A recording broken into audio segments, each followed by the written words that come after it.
नमस्कार, आप देख रहे हैं द क्रेडिबल न्यूज। मैं हूं शालिनी। कल ही मैंने आपको एक खबर बताई थी जिसमें इलाहाबाद हाई कोर्ट ने यूपी पुलिस को डांट लगाई थी और कहा था कि कई बार यूपी पुलिस बिना वजह बताए लोगों को गिरफ्तार कर रही है और लोगों को उनकी गिरफ्तारी की वजह भी नहीं बता रही है ठीक से कि उन्होंने आखिर क्या गुनाह किया है। अब यूपी के बड़े अफसरों को लेकर भी एक बड़ी खबर सामने आई है। देखिए, अक्सर हमारे देश में क्या होता है, जब भी किसी सरकारी दफ्तर में कोई गड़बड़ी होती है, कोई पैसा गायब होता है या कोई काम लटक जाता है, तो सारा का सारा इल्जाम किस पर मढ़ा जाता है? छोटे कर्मचारियों पर, जैसे किसी क्लर्क पर, चपरासी या जूनियर बाबू पर। उन्हें नौकरी से निकाल दिया जाता है या सस्पेंड कर दिया जाता है।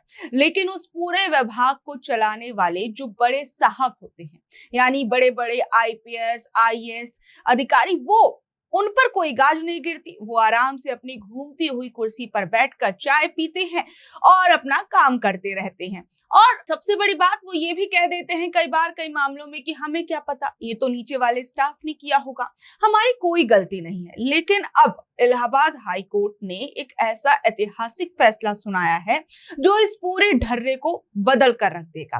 कोर्ट ने यूपी के मुख्यमंत्री जी से सीधे सीधे कहा है कि मुख्यमंत्री जी, अब राज्य में सुपीरियर रिस्पॉन्सिबिलिटी का नियम लागू करने का समय आ गया है। इस भारी भरकम शब्द का बिल्कुल सीधा और आसान मतलब ये है कि बड़ी कुर्सी तो जिम्मेदारी भी बड़ी।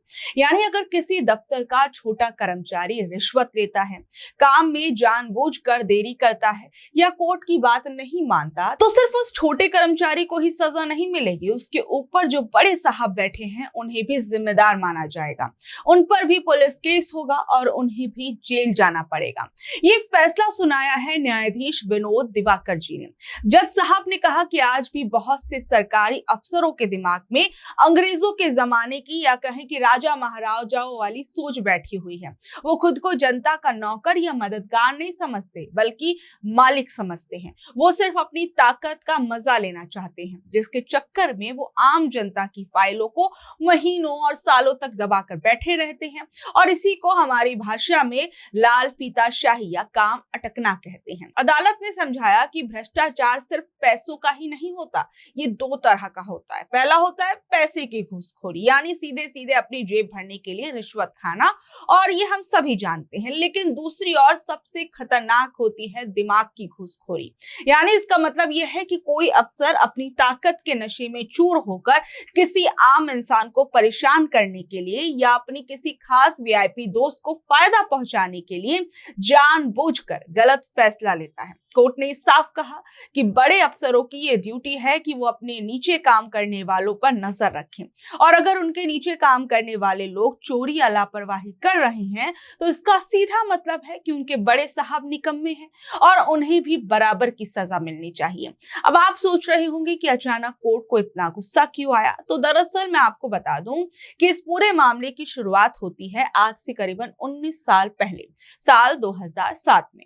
बिजनौर जिले के रहने वाले अवनीश कुमार अग्रवाल नाम के एक आदमी पर यह आरोप लगा कि उन्होंने टैक्स विभाग के कुछ बड़े अफसरों और व्यापारियों के साथ मिलकर सरकारी पैसों की हेराफेरी की और सबूत मिटाने के लिए सरकारी कागजों को आग लगा दी। इस मामले में पुलिस ने उनके खिलाफ 2 एफआईआर दर्ज कर ली। अब आप देखिए हमारे देश के अंदर न्याय मिलने का नजारा। साल 2007 के इस मामले की जांच करने में पुलिस और प्रशासन को पूरे 18 साल लग गए। जो पुलिस रिपोर्ट कुछ महीनों में आ जानी चाहिए थी, वो साल 2024 में जाकर कोर्ट में जमा हुई, और इतनी ज्यादा देरी होने की वजह से हाई कोर्ट की एक दूसरी बेंच ने इस केस पर रोक लगा दी कि भैया इतनी देरी क्यों। इसी बीच अवनीश को अपने पासपोर्ट को दोबारा रिन्यू करवाना था। इसके लिए उन्हें कोर्ट से एक एनओसी चाहिए थी, लेकिन बरेली की एक छोटी अदालत ने सितंबर 2025 में उनकी मांग ठुकरा दी। इसके बाद अवनीश न्याय मांगने इलाहाबाद हाई कोर्ट पहुंचे। हाई कोर्ट ने बरेली की अदालत के फैसले को तुरंत रद्द कर दिया और कहा कि जब सिस्टम ने खुद 18 साल की देरी की तो उसकी सजा एक आम नागरिक को क्यों मिल रही है। कोर्ट ने तुरंत अवनीश का पासपोर्ट चालू करने का आदेश दे दिया। अब हाई कोर्ट के इस मामले को अगर गहराई से देखें तो इसमें एक और हैरान करने वाली बात पता चली। कोर्ट को मालूम पड़ा कि ये बड़े अफसर अदालत के आदेशों को कितनी ठसक के साथ हवा में उड़ा देते हैं। दरअसल बहुत समय पहले हाईकोर्ट ने सरकार को एक और बड़ा आदेश दिया था कि यूपी में भ्रष्टाचार और घोटालों की जांच पर नजर रखने के लिए राज्य के सबसे बड़े अफसर यानी मुख्य सचिव की देखरेख में एक मजबूत कमेटी बनाई जाए, एक हाई पावर कमेटी बनाई जाए। कोर्ट ने इसके लिए सिर्फ 6 महीने का समय दिया था, लेकिन अफसरों की मनमानी देखिए। 2 साल बीत गए पर साहबों ने कोई कमेटी नहीं बनाई, वो आराम से हाथ पर हाथ धरे बैठे रहे। लेकिन जब इस मौजूदा केस में कोर्ट ने अपना रौद्र रूप दिखाया और मुख्य सचिव के दफ्तर से सीधा जवाब मांगा, तब जाकर अफसरों में खलबली मच गई। डर के मारे आनन फानन में दिसंबर 2025 में इस कमेटी को बनाया गया और इसकी मीटिंग शुरू कर दी गई। जज साहब इस बात से बहुत नाराज थे। उन्होंने यहाँ तक कहा कि हमारे पास पूरी ताकत थी कि हम मुख्य सचिव के खिलाफ कोर्ट की अवमानना का मुकदमा चला देते या उन्हें खुद कोर्ट में लाकर खड़ा कर देते, लेकिन हमने समझदारी दिखाई और ऐसा नहीं किया। कोर्ट ने इस बात पर भी दुख जताया कि फैसला सुरक्षित रखने के बाद भी वो 3 महीने तक सरकारी वकीलों की रिपोर्ट का इंतजार करते रहे, लेकिन अफसरों ने कोई जानकारी नहीं दी। हाईकोर्ट ने इस पूरे मामले की कॉपी तुरंत यूपी के मुख्य सचिव को भेजने का हुक्म दिया। साथ ही बहुत बड़े कड़े शब्दों में कहा कि मुख्य सचिव इस आदेश को बिना किसी देरी के सीधे मुख्यमंत्री योगी आदित्यनाथ के सामने रखे, ताकि सरकार इस पर सीरियसनेस के साथ विचार कर सके।